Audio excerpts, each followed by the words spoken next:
4,500 वर्ग किलोमीटर के एक इलाके पर इस वक्त पूरी दुनिया की नजरें गड़ी हुई हैं। दुनिया की 10 महाशक्तियों के लिए बेहद सामरिक इलाका माने जाने वाले काराबाख में इस वक्त कोहराम मचा हुआ है। 1 लाख से ज्यादा लोग डरे हुए हैं और इनके समर्थन में आर्मेनिया के अंदर 3 दिन से हंगामा और बवाल मचा हुआ है।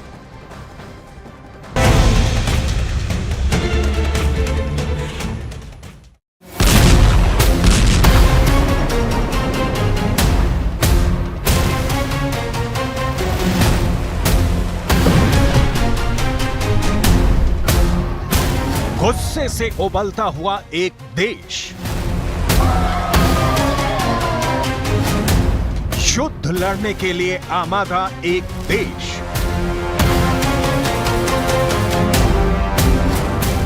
अपनी ही सरकार के खिलाफ उतरा एक देश,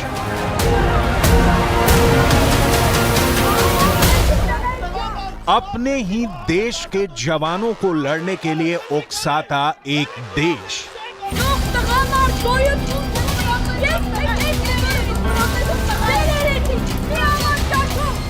और सिर झुकाए हुए हजारों जवान। ये बैनर देखिए, नागरिकों को मारा जा रहा है। दूसरा पोस्टर देखिए, जेनोसाइड, नस्लीय नरसंहार होने का खौफ।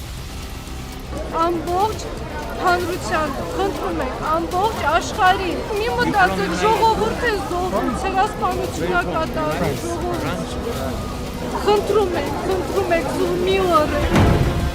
आखिर ये खूनी गदर कहां मचा हुआ है?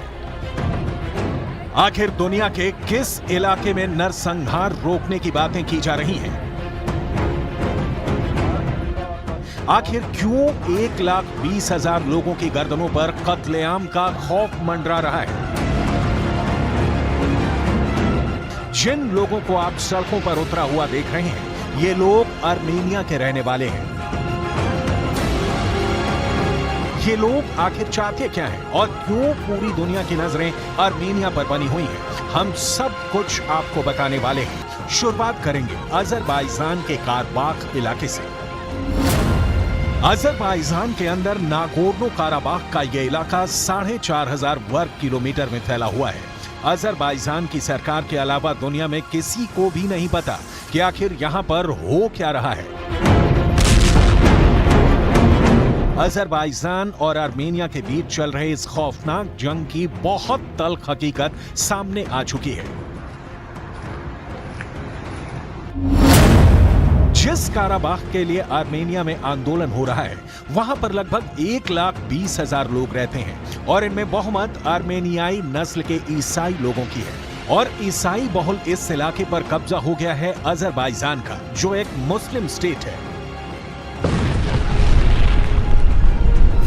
और इसीलिए अब आर्मेनिया और राजधानी में लोग इस आशंका से डरे हुए हैं कि काराबाख के आर्मेनियाई मूल के लोगों का नस्लीय नरसंहार हो सकता है। Ծնողները, մեր հարազատները, մեր բարեկամները բոլորը այնտեղ են, շրջափակման մեջ են։ Այսքան օր շրջափակման մեջ սոված են եղել, ոչ մի բան չեն կերել, ուտելիք չի եղել, քիչ-միչ, երեխաները սոված, ստրեսային շատ վատ վիճակում։ Բայց այս պահին ամենասարսափելին այն է եղել, որ երբ որ ծնողը զանգում է ու ասում է, որ հիմա խփում են ու դու գիտես, որ իրենք պատվալում են, բոլոր երեխաները պատվալում են։ आर्मेनिया और अजरबैजान के बीच युद्ध समाप्त हो चुका है, लेकिन अब आर्मेनिया के अंदर आर्मेनिया की सरकार के खिलाफ जनता की बगावत का एक नया चैप्टर खुल गया है। लेकिन ये सब क्यों हुआ, इसकी पूरी कहानी आपको हम विस्तार से समझाने वाले हैं। दरअसल नागोर्नो और काराबाख के इलाके से कच्चे तेल और गैस की पाइपलाइनें गुजरती हैं और इसी वजह से पूरी दुनिया टेंशन में है। नए युद्ध को उभरता देख अमेरिका सबसे ज्यादा परेशान है। अजरबैजान ने 19 सितंबर को आर्मेनिया के कब्जे वाले नागोर्नो काराबाख इलाके में आर्मेनिया समर्थित अलगाववादियों के खिलाफ हमला कर दिया था। आखिर आर्मेनिया इतनी आसानी से यह युद्ध कैसे हार गया, आपको इस मैप से समझाते हैं। नागोर्नो काराबाख इलाके का मैप दोबारा देखिए। ये काराबाख का इलाका अजरबैजान के इलाके में आता है। यहाँ तक आर्मेनिया की सप्लाई लाइन पहुँचती ही नहीं है, क्योंकि ये आर्मेनिया के बॉर्डर से सटा भी नहीं है। काराबाख की जनसंख्या ईसाई है। आर्मेनिया भी ईसाई बहुल देश है और इसीलिए वो यहाँ मुस्लिम बहुल देश अजरबैजान के शासन का विरोध करता है। काराबाख के आर्मेनियाई नस्ल के ईसाइयों ने एक अलगाववादी आर्मी बना रखी है, जिसको काराबाख फोर्स के नाम से जाना जाता है। काराबाख फोर्स ने मुस्लिम बहुल देश अजरबैजान के खिलाफ बगावत की थी और उन्होंने इलाके पर कब्जा भी कर लिया था। लेकिन जब अजरबैजान ने इस बार हमला किया तो काराबाख फोर्स को आर्मेनिया हथियार ही उपलब्ध नहीं करवा पाया और इसीलिए आर्मेनिया समर्थित ईसाई बहुल काराबाख फोर्स को सरेंडर करना पड़ा। हथियार ना मिलने की वजह से काराबाख के आर्मेनिया का समर्थन करने वाले फोर्स को सरेंडर करना पड़ा, लेकिन आर्मेनिया के लोग युद्ध की मांग को लेकर सड़कों पर उतरे हुए हैं। 24 घंटे तक चली इस जंग में कितने लोग मरे हैं, इस पर आर्मेनिया का दावा है कि 7 लोगों की मौत हुई है और 32 लोग घायल हुए हैं, जबकि काराबाख की जो अलगाववादी सरकार है उसका दावा है कि अजरबैजान के इस हमले में 200 से ज्यादा लोगों की मौत हुई है, जबकि 400 से ज्यादा लोग घायल हुए हैं। आर्मेनिया की सरकार को अब बहुत ज्यादा शर्मिंदगी उठानी पड़ रही है, क्योंकि उनकी हार हुई है और अब अजरबैजान अपनी शर्तों पर समझौता करवाने जा रहा है। रूस ने शांति वार्ता शुरू करवा दी है और इसीलिए अब अजरबैजान ने अपना सैन्य ऑपरेशन रोक दिया है। लेकिन अजरबैजान ने यह शर्त रख दी है कि आर्मेनिया समर्थित काराबाख फोर्स को भंग किया जाएगा।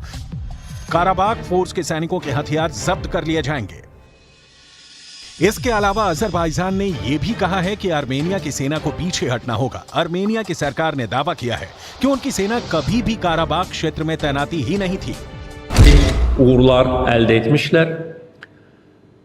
Ermənistan dövlətinin Azərbaycan ərazisində qanunsuz yerləşdirilmiş və Ermənistan dövlətinin öhdəliyinə baxmayaraq bu günə qədər çıxarılmamış ordunun böyük hissəsi tamamilə məhv edilmişdir. Hərbi texnika məhv edilmişdir və sıradan çıxarılmışdır. लेकिन Karabakh की हार के बाद Armenia के अंदर बगावत फैल गई है। आर्मेनिया की राजधानी येरेवान में प्रधानमंत्री निकोल पशिनयान के खिलाफ भयंकर प्रदर्शन लगातार 3 दिनों से चल रहा है और लोगों ने प्रधानमंत्री से इस्तीफा मांगा है। सुरक्षा बलों और प्रदर्शनकारियों के बीच झड़प में सैकड़ों लोग घायल हो गए हैं। इनकी चिंताएं क्या है, जरा सुनिए। Ախպերներս ունեմ դեղ, ծոծաս, ձեձաս, կնոջս, սաղ ընտանիքն դեղ է։ Ստեփանակերտում եմ։ Ստեփանակերտում պատվալում սպասում եմ։ Իսկ հաջողվել է իրանց հետ կապ հաստատել։ Հա, այսօր մի անգամ կապվել եմ, նստած սպասում եմ։ Ոչ մի բան չեն գիտում։ आर्मेनिया के लोग परेशान हैं, लेकिन अजरबैजान ने एक प्रोपेगेंडा वीडियो जारी किया है जिसमें दिखाया जा रहा है कि सैकड़ों की संख्या में खाद्य पदार्थ से लदे हुए ट्रक काराबाख भेजे जा रहे हैं ताकि लोगों को खाना पीना मिल सके। लेकिन आर्मेनिया के लोग इसलिए भी नाराज हैं क्योंकि आर्मेनिया के प्रधानमंत्री ने भी एक बड़ी रणनीतिक चूक कर दी है। जब उनका देश अजरबैजान से हमले को झेल रहा है तो ऐसे वक्त में आर्मेनिया के प्रधानमंत्री ने अपने सहयोगी देश रूस को खरी खोटी सुना दी और ये कहा कि पुतिन से उनकी दोस्ती किसी काम आई ही नहीं। इसकी वजह से पुतिन नाराज हो गए और उन्होंने आर्मेनिया को अकेला छोड़ दिया और अजरबैजान के पक्ष में ही बयान दे दिया।